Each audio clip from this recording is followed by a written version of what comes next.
राष्ट्रमाता को नमन। राष्ट्रमाता चेतना ये कहती है कि हमें सदा जनता के हित का ध्यान रखना चाहिए और सदा पीढ़ी का ध्यान रखना चाहिए।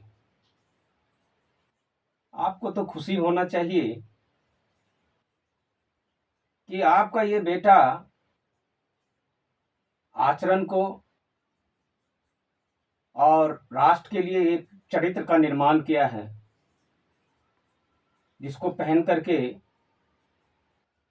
हर बच्चा, हर भारतीय शेर बन सकता है। यही आशा और कामना तो आपको भी करना चाहिए, क्योंकि आप सब हमें बनाए, भारत का सिस्टम बनाया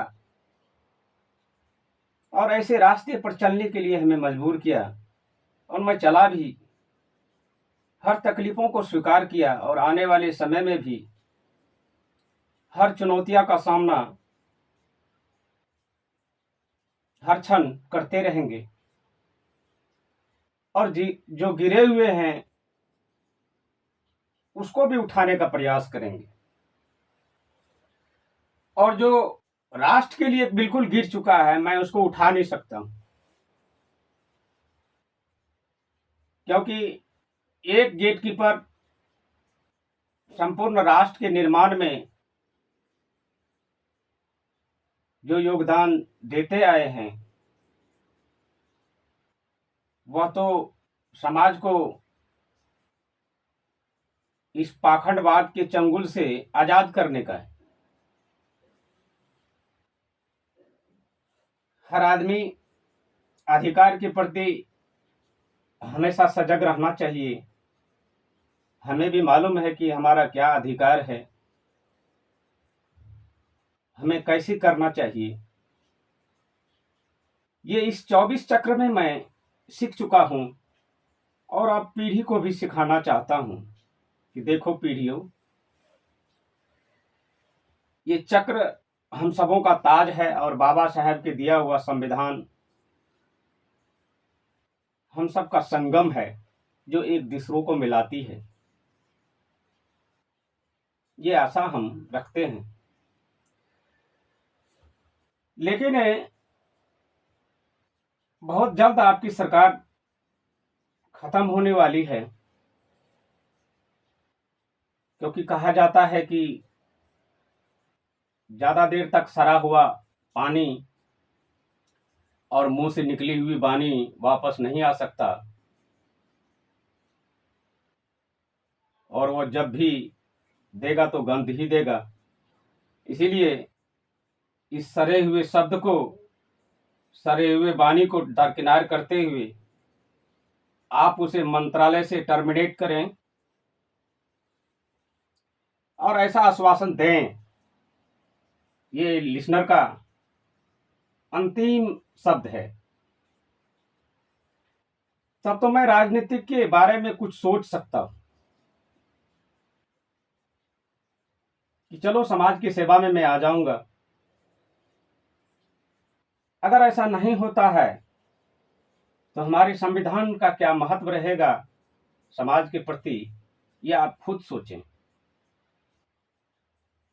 जिस आदमी को संविधान के बारे में एहसास नहीं है और ढकोसलापन में कह दिए कि बाबा को मैंने ये उपाधि दी, वो उपाधि दी, ऐसा कह के, तो ये छलावा है और मनगढ़ंत कहानियां हैं उस व्यक्तियों का, आपके मंत्रालय के समूह का, जो मैं अस्वीकार करता हूं। और आप कैसे सह रहे हैं? हमारे एसटी और एसटी कौम आपका एक हिस्सा है। क्या हाथ जोड़ स्वाभिमान से कुर्सी प्यारी होती है? हमारी बहन जी को देखिए, इस 24 साल में हर पग में वो कैसे जी होगी और कैसी चली है, मैं क्या बयान कर सकता हूं। जरा लालू जी को देखिए, माननीय लालू प्रसाद यादव जी को। इस बच्चे का हर बात को स्वीकार किए वो। क्यों स्वीकार किए? क्योंकि हर बात में उन्होंने सच्चाई देख चुके थे और इतने ज्ञानी गुणी आदमी हैं। मैं उनके आत्मा से भी अलग नहीं रहा हूं कभी।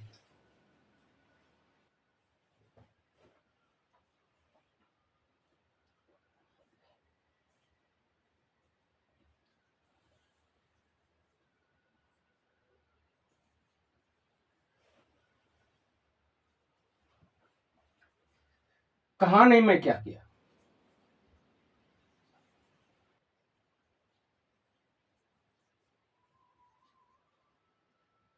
जब माननीय मनमोहन सिंह जी लड़खड़ा रहे थे तब भी उठाया। ये हमारा पहला परिचय था कि अगर कोई लड़खड़ा रहे हों गणमान्य व्यक्ति, तो हमारे बाबा सिखाए थे उनको सहारा देना और सही दिशा प्रदान करना। ये तुम्हारा दायित्व भी है और तुम्हारा कर्तव्य भी है। तो शुरू से लेकर अंत तक देखें तो हमने फर्जों को, कर्तव्य को एक आभूषण समझ के पहना। जब भी पहना तो न्याय के लिए पहना, समाज को आगे बढ़ाने के लिए किया, सामाजिक संस्कार से परिचित करवाया। और कुर्सी को भी कैसे रहना चाहिए, इसमें एक आने वाली पीढ़ी को भी सीख मिलेगा कि गलत बोलने पर क्या किया जाता है। अगर आपने ऐसा नहीं किया तो भारत देश के पीढ़ियों का जो विश्वास है वो खत्म हो जाएगा। फिर आपकी स्वचेतना भी जो अभी तक जागृति पीढ़ियों के लिए हुआ है और आपने जो दिखाया है, क्या आप किस कष्ट तक यहाँ तक पहुंची हैं, इसका मुझे अंदाजा है। इसलिए हमारा स्वभाव है कि मैं सभी को मिला के चलूं, लेकिन उस आदमी को दरकिनार करूं जो संवैधानिक दायरा में न रह करके वह पोथी और पोथरे में उलझा करके पीढ़ियों को बर्बाद करना चाहता है। ऐसे व्यक्तियों को दफा करके आगे का कार्रवाई शुरू करें। मुझे तो आपसे उम्मीद है कि आज 25 तारीख है